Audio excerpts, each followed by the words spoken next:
ভারতীয় আগ্রাসনের বিরুদ্ধে প্রতিবাদ জানাতে তিনি নিজের স্ত্রীর ভারতীয় শাড়ি পর্যন্ত পুড়িয়ে দিয়েছেন। তার অন্তরে সবটুকু জুড়ে রয়েছে অফুরন্ত দেশপ্রেম ও সীমাহীন ভারত বিদ্বেষ। নাম তার রুহুল কবির রিজভী, যাকে বিএনপির দুর্দিনের যাত্রী, আপোষহীন রাজনীতিবিদ কিংবা সাচ্চা দেশপ্রেমিক সহ আরও বহুরূপী বিশেষণে বিশেষায়িত করা যায়। হাসিনার পতনের পর থেকে বাংলাদেশকে নিয়ে চলমান নানামুখী ষড়যন্ত্রের বিরুদ্ধে বলিষ্ঠ চিত্তে লড়ে যাচ্ছেন বিএনপির এই সিনিয়র নেতা। তবে শুধুমাত্র দেশপ্রেমিক হিসেবেই নয়, বরং বিএনপির সবচেয়ে বিশ্বস্ত নেতা হিসেবেও রুহুল কবির রিজভী অন্যতম পরিচিত এক নাম। বিএনপি হল রাজনৈতিক অঙ্গনে তার বেঁচে থাকার অক্সিজেন। দলের প্রতি ঠিক কতটা নিবেদিত হলে একটা মানুষ তার বিলাসী জীবনযাপন ছেড়ে দিয়ে পার্টি অফিসে মাসের পর মাস পড়ে থাকতে পারেন, তা রুহুল কবির রিজভীকে না দেখলে বোঝাই যাবে না। 2018 সালে বিএনপি চেয়ারপারসন খালেদা জিয়াকে যখন দুর্নীতির মামলায় কারাবন্দী করা হয়, তখন দলের মধ্যে ব্যাপক শূন্যতা ও অনিশ্চয়তা দেখা দেয়। দলের সেই টালমাটাল অবস্থা সামাল দেওয়ার লক্ষ্যেই পরিবার ছেড়ে বাংলাদেশ জাতীয়তাবাদী দলের কেন্দ্রীয় কার্যালয়ে দিন কাটাতে শুরু করেন রিজভী। সারাদিন বিভিন্ন মিছিল মিটিং শেষে দপ্তরের ছোট্ট একটি রুমে কোনো মতে রাত্রি যাপন করতেন তিনি। 8 ফুট 3 ইঞ্চি বাই 4 ফুট 8 ইঞ্চির সেই রুমের আসবাবপত্র বলতে ছিল একটি খাট ও একটি টেবিল। সেই টেবিলের ওপর কয়েক শত বই ও হ্যাঙ্গারে ঝুলানো কাপড় চোপড়গুলোই ছিল রিজভীর সেই বদ্ধ ঘরের বাদবাকি অনুষঙ্গ। খালেদা জিয়া গ্রেফতার হওয়ার পরের দিনগুলোতে হাসিনা সরকারের নানা বাধা উপেক্ষা করেও প্রতিদিন 20 থেকে 50 জন নেতাকর্মী নিয়ে ঝটিকা মিছিলে বেরিয়ে পড়তেন রুহুল কবির রিজভী। তার এমন ছোটখাটো মিছিল নিয়ে সে সময় সমালোচনাও কম হয়নি। তবে রিজভীর সেই ঝটিকা মিছিলগুলোই বিএনপি নেতাকর্মীদের মনোবল ফিরিয়ে আনতে এবং তাদের উজ্জীবিত করে তুলতে টনিকের মতো কাজ করেছিল। সারাদিন মিছিল, মিটিং, অনশন এবং দিন শেষে দলীয় কার্যালয়ে কোনো মতে রাত্রিযাপন, এভাবেই চলছিল বিএনপির এই ত্যাগী নেতার জীবন।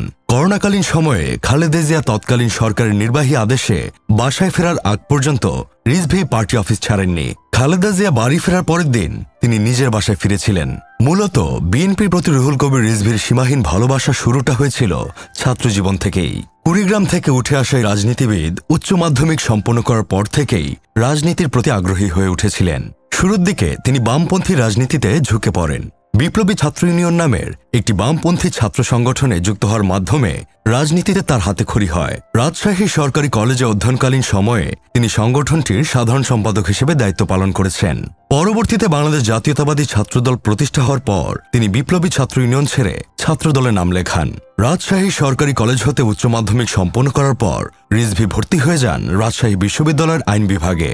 রাবিতে অধ্যয়নকালীন সময়ে তাকে বিশ্ববিদ্যালয় শাখা ছাত্রদলের প্রচার সম্পাদকের দায়িত্ব দেওয়া হয়। বিশ্ববিদ্যালয় জীবনে ছাত্রদলের রাজনীতি করার পাশাপাশি পড়াশোনায় ব্যাপক মনোযোগী ছিলেন বিশিষ্ট এই রাজনীতিবিদ। রাজশাহী বিশ্ববিদ্যালয়ের আইন বিভাগ হতে স্নাতক পাশের পর তিনি ভূগোল ও ইতিহাসে এমএ ডিগ্রি সম্পন্ন করেন। 1990 সাল পর্যন্ত রাজশাহী বিশ্ববিদ্যালয় ছাত্র সংসদের ভিপির দায়িত্ব পালন করেছেন তিনি।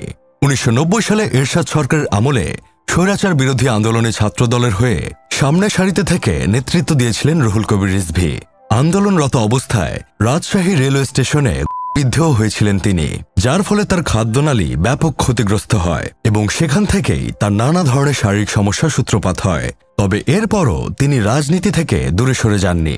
রাজনীতির মাঠে নিজের সর্বোচ্চটা দিয়ে লড়ে গিয়েছেন বিএনপির হয়ে। দলটি সোনালী দিনে সাক্ষী হওয়ার পাশাপাশি দুর্দিনে সবার আগে এগিয়ে আসা নেতাদের মাঝে অন্যতম হলেন তিনি। 11-এর সেনাশাসিত মঈনুদ্দিন ফখরুদ্দিন সরকারের সময় বিএনপির তৎকালীন মহাসচিব খন্দকার দেলোয়ার হোসেনের ছায়াসঙ্গী হয়ে সমস্ত দলীয় কার্যক্রম পরিচালনা করতেন রিজভী। তবে তাকে সবচেয়ে বেশি দুর্ভোগ পোহাতে হয়েছে হাসিনার শাসন আমলে। আওয়ামী লীগের নানা মামলা পাশাপাশি একটানা 35 দিনের রিমান্ডেও নেওয়া হয়েছিল তাকে। তবে এত কিছুর পরেও বলিষ্ঠ এই রাজনীতিবিদকে দমিয়ে রাখা সম্ভব হয়নি। বিশেষ করে 2018 সালের বিএনপি চেয়ারপারসন খালেদা জিয়াকে জেলবন্দি করার পর রুহুল কবির রিজভীর রাজনৈতিক তৎপরতা আরও কয়েকগুণ বেড়ে যায়। সে সময় সরকারের নানামুখী ষড়যন্ত্রের ফলে বিএনপির হয়ে কথা বলার মতো কোনো লোক খুঁজে পাওয়া না গেলেও রুহুল কবির রিজভী দলীয় কার্যক্রম চালিয়ে গিয়েছেন ওয়ান ম্যান আর্মির মতো। কোনো দিন তো অসুস্থ শরীর নিয়েও নিজেকে রাজপথে বিলিয়ে দিয়েছেন ত্যাগী রাজনীতিবিদ। শারীরিক নানা সমস্যা নিয়েও দিনের পর দিন নিজ দল ও দেশের স্বার্থে রাজনীতির মাঠে খেটে চলেছেন ছাত্রদলের সাবেক এই সভাপতি। চিকিৎসকের পরামর্শে বাধ্য হয়ে প্রায় 30 বছর ধরে হাতের স্পর্শ ছাড়া খাবার খান রুহুল কবির রিজভী। তাছাড়া খোলা পানিও তিনি পান করতে পারেন না, সব সময় সাথে রাখতে হয় বোতলজাত পানি। করোনা ও হার্ট অ্যাটাকে আক্রান্ত হয়ে দীর্ঘদিন হাসপাতালে বেডেও পড়েছিলেন তিনি। তবে নিজের স্বাস্থ্যের তোয়াক্কা না করে সবসময় দলকে নিয়েই ভাবেন রিজভী। এই কারণেই তৃণমূলের নেতাকর্মীদের মাঝে তার জনপ্রিয়তা অনেক বেশি। তবে মাঝে মাঝে বিএনপির মহাসচিব মির্জা ফখরুলের সাথে তার সূক্ষ্ম দ্বন্দ্বের খবর কানে ভেসে আসে। অনেকের মতে বিএনপির ভারপ্রাপ্ত সভাপতি তারেক রহমান সবচেয়ে প্রাধান্য দেন মির্জা ফখরুলকে। অন্যদিকে তৃণমূলের নেতাকর্মীদের কাছে রুহুল কবির রিজভীর গ্রহণযোগ্যতা বেশি। তাই রিজভী ও মির্জা ফখরুলের মাঝে যে দ্বন্দ্বের গন্ধ পাওয়া যায় তা একেবারেই ফু দিয়ে উড়িয়ে দেওয়া যায় না। তবে তাদের দুজনের মধ্যে কেউই এই বিষয়টি নিয়ে তেমন একটা কথা বলেননি। রুহুল কবির রিজভী বর্তমানে বাংলাদেশ জাতীয়তাবাদী দলের সিনিয়র যুগ্ম মহাসচিবের দায়িত্ব পালন করছেন। সেই সাথে তিনি বাংলাদেশ সুপ্রিম কোর্টের একজন আইনজীবী। একজন সাচ্চা দেশপ্রেমিকের পাশাপাশি বিএনপির অন্যতম ত্যাগী ও বিচক্ষণ নেতা হিসেবে রুহুল কবির রিজভী রাজনীতির মাঠে নিজেকে এক অনন্য উচ্চতায় নিয়ে গিয়েছেন।